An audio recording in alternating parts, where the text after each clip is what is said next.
बड़ी खबर यह है कि पाकिस्तान ने 7 दिनों में 17 बार सीज फायर का उल्लंघन किया और 7वें दिन संघर्ष विराम का उल्लंघन किया है। कुपवाड़ा, उरी और अखनूर में पाक सेना की गोलीबारी हुई है और भारतीय सेना ने पाकिस्तान को मुंहतोड़ जवाब दिया है। तो गुरसिमरन हमारे साथ लगातार बने हुए। गुरसिमरन, जो स्थिति है उसमें कल से ही, परसों से ही ऐसी खबरें आ रही हैं कि सीज फायर का उल्लंघन हो रहा है। छोटे हथियारों से लगातार पाकिस्तान की तरफ से फायरिंग की जा रही है। क्या जानकारी मिल रही है? देखिए, एक बात बिल्कुल साफ है कि पाकिस्तान सरहद पर बिल्कुल भी शांति नहीं चाहता और इसी वजह से पाकिस्तान की तरफ से लगातार युद्ध विराम का उल्लंघन किया जा रहा है। 7 दिनों में 17 बार, यानी कि हर दिन जो है पाकिस्तान 2 से ज़्यादा बार युद्ध विराम का उल्लंघन कर रहा है। और ये युद्ध विराम जो आज हुआ है, ये ऐसे समय में आया है जब भारत और पाकिस्तान के बीच director general military operations level की हॉटलाइन पर बातचीत हुई थी, जिसमें भारत ने पाकिस्तान को चेताया था कि पाकिस्तान अपनी ऐसी हरकतों से बाज आए। लेकिन उसके बाद भी युद्ध विराम का उल्लंघन हुआ, तो आप मान के चलिए कि पाकिस्तानी सेना बिल्कुल जो है सरहद पर शांति नहीं चाहती। वो चाहती है कि हालात जो हैं वो सरहद पर खराब हो। एक तरफ पाकिस्तान जो पूरे विश्व को ये दिखा रहा है कि उस पर युद्ध थोपा जा सकता है, और दूसरी तरफ सरहद पर उसकी हरकतें बिल्कुल साफ ये बताने के लिए काफ़ी हैं कि पाकिस्तान की जो राष्ट्रीय नीति है वो क्या है। पाकिस्तान आतंकवाद को भी बढ़ावा देना चाहता है और चाहे सरहदों की बात की जाए तो वहाँ पर पूर्ण तौर पर अशांति चाहता है। ये 7 दिनों में 17 घटनाएं इस बात का भी सबूत हैं कि पाकिस्तान अपने आतंकियों को घुसपैठ करवाना चाहता है और यही कारण है कि वो भारतीय सैन्य चौकियों को निशाना बना रहा है। लेकिन भारतीय सेना की तरफ से पिछले 7 दिनों में ये बिल्कुल स्पष्ट कर दिया गया है कि पाकिस्तान की किसी भी हिमाकत का मुंहतोड़ जवाब लगातार नियंत्रण रेखा या अंतर्राष्ट्रीय सीमा दोनों पर दिया जा रहा है, ताकि पाकिस्तान की हर एक कोशिश को समय रहते विफल किया जा सके। बिल्कुल गुरसिमरन, 7 दिन में 17 बार, और ये जो सीज फायर का उल्लंघन है वो कहीं से ही भी बताने के लिए काफी है कि पाकिस्तान क्या चाहता है। और इसी बीच एक बड़ी खबर आपको बता दें, भारत ने अपना एयर स्पेस पाकिस्तान के लिए बंद कर दिया है। सभी पाकिस्तानी विमानों के लिए भारतीय एयर स्पेस बंद किया गया है। 23 मई तक पाकिस्तान के लिए भारतीय एयर स्पेस बंद रहेगा। तो ये बड़ी खबर आपको बता दें कि भारत ने अपना एयर स्पेस पाकिस्तान के लिए बंद कर दिया है।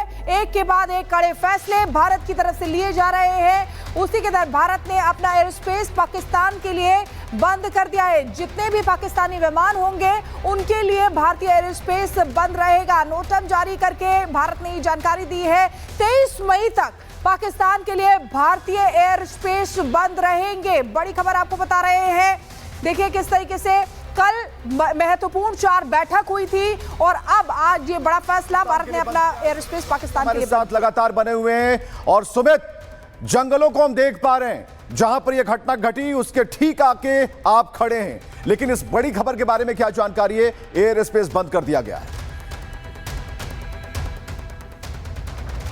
देखिए, पाकिस्तान लगातार उकसावे की कार्रवाई कर रहा है और दूसरी तरफ भारत है कि पूरी तरीके से एक्शन मोड में है, जहां पर बड़ी कार्रवाई अब एयर स्पेस को बंद कर की गई है। और भारत का स्टैंड पूरी तरीके से क्लियर है कि किसी भी सूरत में पाकिस्तान के साथ किसी भी तरीके की नरमी, किसी तरीके के संबंध नहीं रखे जाएंगे, क्योंकि आतंकवाद को पालता पोसता है। और एनओटीएम जारी कर यह पूरी तरीके से साफ कर दिया गया है कि किसी भी तरीके का जो फ्लाइट एक्सेस है, जो एयर स्पेस एक्सेस है, वो पाकिस्तान को नहीं दिया जाएगा। और इसका बड़ा असर होने वाला है पाकिस्तान की वो एयरलाइंस जो इस वक्त घाटी से जूझ रही हैं, बामुश्किल अपना खर्चा निकाल पा रही हैं, जो पूर्व एशिया और दक्षिण एशिया की ओर से फ्लाइट्स आती हैं, अब उन्हें बेहद लंबा रूट पाकिस्तान के लिए लेना पड़ेगा। और इसका असर साफ तौर पर देखा भी जा रहा है, क्योंकि जो कई एयरलाइंस हैं उन्होंने बढ़ती लागत की वजह से अपनी जो फ्लाइट्स हैं उन्हें कैंसिल किया है, जो सर्विसेज हैं वो बंद की गई हैं, जिसकी वजह से पाकिस्तान के अंदर इस वक्त हाहाकार मचा हुआ है। भारत ने साफ कर दिया है कि जो एयर स्पेस है, सुरक्षा कारणों की वजह से, क्योंकि पाकिस्तान की ओर से अगर किसी भी तरीके की जो फ्लाइट है अगर वो यहां पर आती है तो उसकी वजह से भारत को जो सिक्योरिटी थ्रेट है वो हो सकता है। और क्योंकि पाकिस्तान एक तरफ एलओसी पर एक के बाद एक फायरिंग कर रहा है, सीज फायर का उल्लंघन वहां पर हो रहा है, और भारत ने कल भी हॉटमेल पर बात कर ये साफ तौर पर यह कह दिया था कि अगर पाकिस्तान नहीं मानता है तो और ज्यादा सख्त कदम यहां पर भारत की तरफ से उठाए जाएंगे। इकोनॉमिक तौर पर भी यह कमर तोड़ने वाला डिसीजन है जो एयर स्पेस भारत की तरफ से बंद किया गया है। और बिल्कुल पाकिस्तान की कमर टूट टूट गई है और ये दिखाने की कुछ और, जताने की कुछ और कोशिश हो रही है। सुमित, बहुत बहुत तो शुक्रिया। इधर वाटर स्ट्राइक, फिर डिजिटल स्ट्राइक और उसके बाद मोदी सरकार ने पाकिस्तान के खिलाफ एक और बड़ा फैसला किया है। बुधवार को लगातार मंथन के बाद पाकिस्तान पर आर्थिक स्ट्राइक करने का फैसला किया गया और इस आर्थिक स्ट्राइक के तहत भारत ने पाकिस्तान के लिए अपना एयर स्पेस बंद कर दिया है। रिपोर्ट देखिएगा।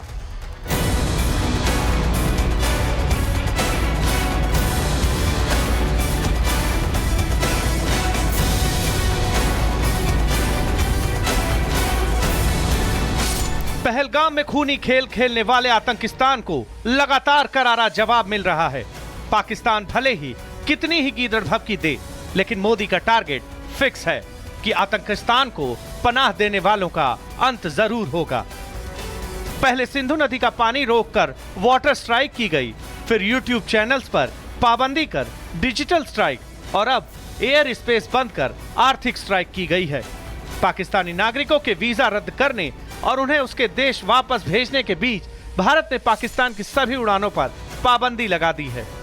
भारत ने एयर मिशन को नोटिस टू एयरमैन यानी नोटम जारी कर दिया है और 23 मई तक सभी पाकिस्तानी विमानों और एयरलाइंस के लिए अपना एयर स्पेस बंद कर दिया है।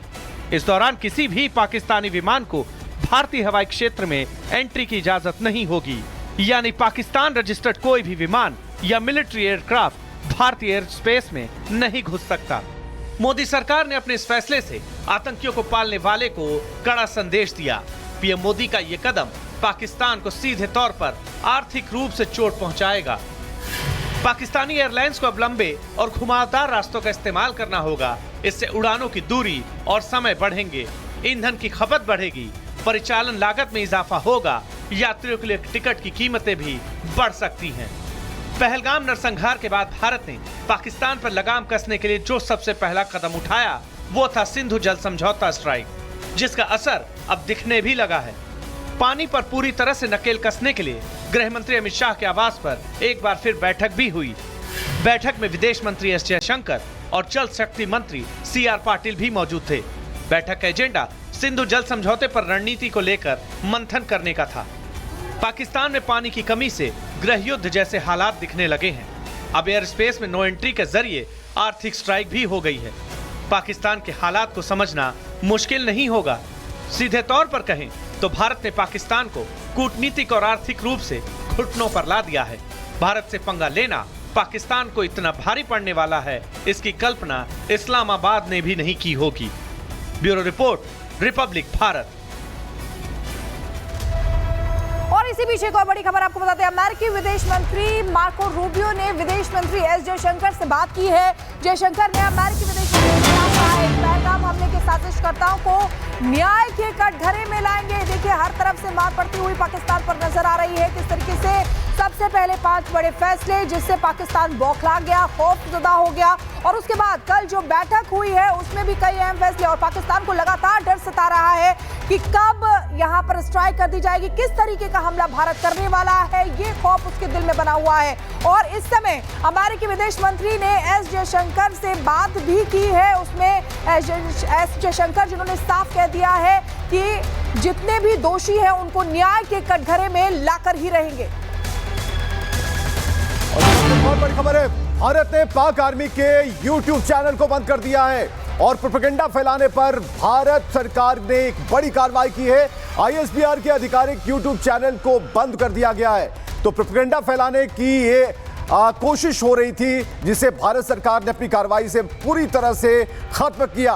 भारत ने पाकिस्तानी आर्मी का यूट्यूब चैनल बंद किया है भारत में और एक बड़ा एक्शन यहां पर स्ट्राइक की गई है। प्रोपेगेंडा फैलाने पर भारत सरकार ने ये बड़ी कार्रवाई की जिसमें लगातार पाकिस्तान की तरफ से प्रोपेगेंडा फैलाया जा रहा था। ISBR के आधिकारिक यूट्यूब चैनल को बंद कर दिया गया है।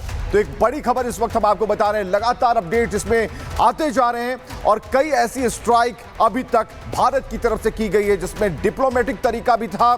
लेकिन अभी जो बड़ी खबर है वो ये है कि प्रोपेगेंडा फैलाने पर भारत सरकार ने कार्रवाई की है। चलिए इसके बाद और एक और